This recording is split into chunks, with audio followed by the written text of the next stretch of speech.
The world of spying is very strange. But those people who are connected to this profession, they have their own stories.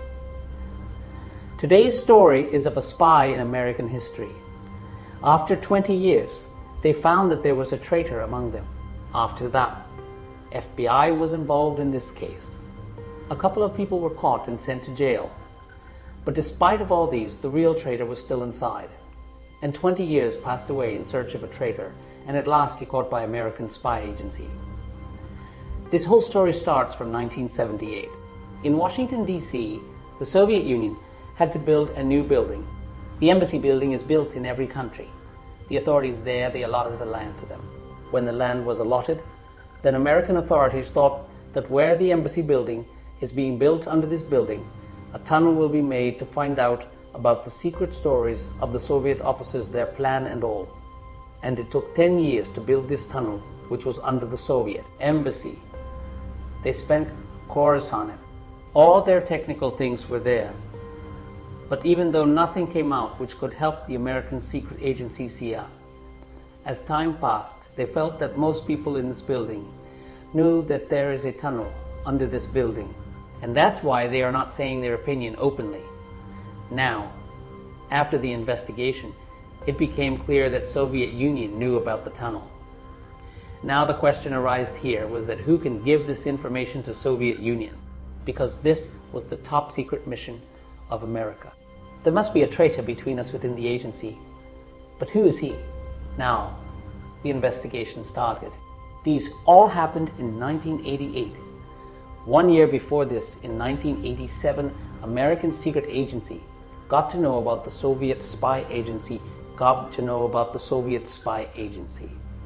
and the news that could be arrested in the Soviet Union. When the names of these three spies reached the CIA, they got surprised that these three were the spies who worked for the CIA. And the CIA paid in exchange for the FBI. So these three were the spies of the KGB and the CIA. They were very shocked. Their punishment was no less than death.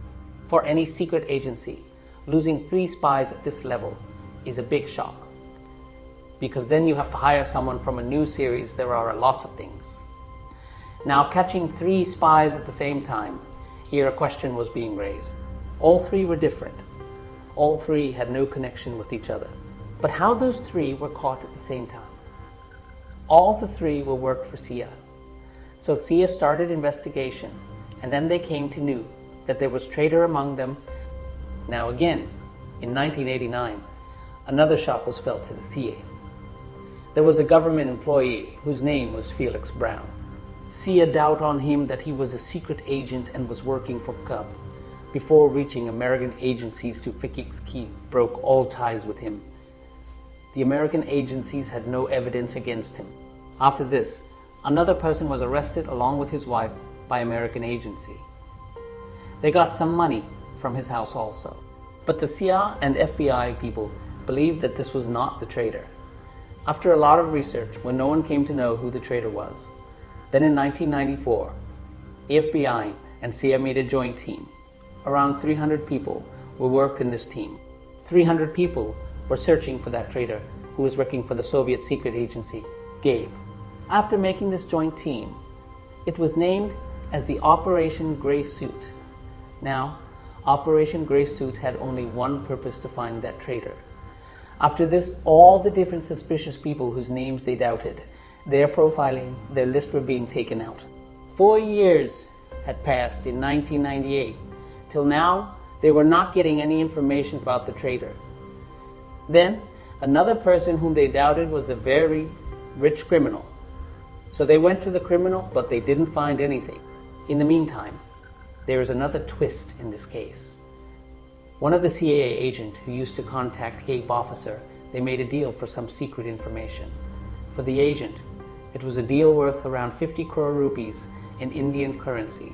It was in dollars. So in return for this deal, the agent of the Gabe gave a file and an audio tape to the CIA team. This file had some confidential agent's information. When they read all the file, they didn't get anything important which could help them to get that traitor. At that time, there was an officer, a member of the investigative team. His name was Michael. He was listening to that audio tape. He heard a lot of things. He stopped at one place. During that conversation, 2 words were used. The word was purple pissing. This means a racist term for Japanese men. Now, when Michael heard this voice, he thought that he heard this word and this voice somewhere, but he didn't find out where he heard this. Then he remembered that during World War, Japan and America were enemies of each other. Japanese soldiers wore purple-colored dye to protect themselves from fungal infection.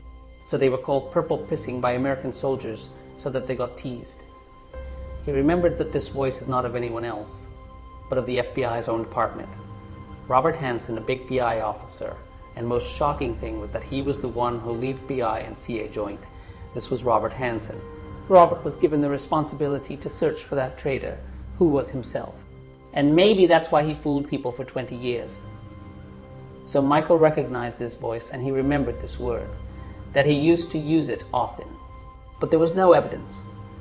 So far, it is only audio tape with voice. And we have to catch him red-handed. Now the FBI and CIA team silently started chasing Hanssen. But before that, since it was known that he was a spy, so all his important places, important desks were removed. He was given a staff, a separate office, and he was put on a useless desk job where there was no sensitive documents or information. Meanwhile, Hanssen sent a message to Gabe's masters, and he said, "I have made progress. I have been given a separate office." Now FBI and TI were waiting for Hanssen to make a mistake. On 18th February 2001, the day came. He leaves his house. After leaving the house, he went to a remote place. There was a parking sign to go right or left. He sticks a white tape on the parking sign. And after sticking it, he comes back. This was a code word, a code message for his Carpi colleagues. Now he did this, and no one knows anything. But the CIA and FBI people were watching him doing this. Now there's only a white tape stuck there. If they wanted, the people from CIA and FBI would have picked up the tape and looked at it. But they knew that there was nothing in it. It was just a message. So they left the tape like this and started monitoring the same place in this way so that no one could see it. They know that it was a signal that they knew something was going to happen. Finally, the next day the wait was over. Hanssen left again. And this time he had a packet in his hand. He took that packet and went a little further. There was a net-like band. He tied that packet with a rope and hung it. As soon as he hung it, the FBI and CIA team suddenly appeared. Then the packet was opened. It had the constitutional and classified documents, and he was caught red-handed. After that, he was interrogated. 2 or 3 such evidences came out which proved his crimes. And after this, a case was filed against him, and he was presented in court as a traitor. And then, after going to court, in 2002, Hanssen was asked to be sentenced to death because it was a very serious crime, but the court did not sentence him to death, but sentenced him to life imprisonment. So this was the story of a biggest traitor in American history who fooled his own department and the CIA for 20 years. During his punishment in jail, he told many secrets of Soviet Union to the CIA. So, because of giving information about Soviet Union instead of death penalty, he was sentenced to life imprisonment. After this, he was jailed in Colorado, and at the age of 79, Hanssen died.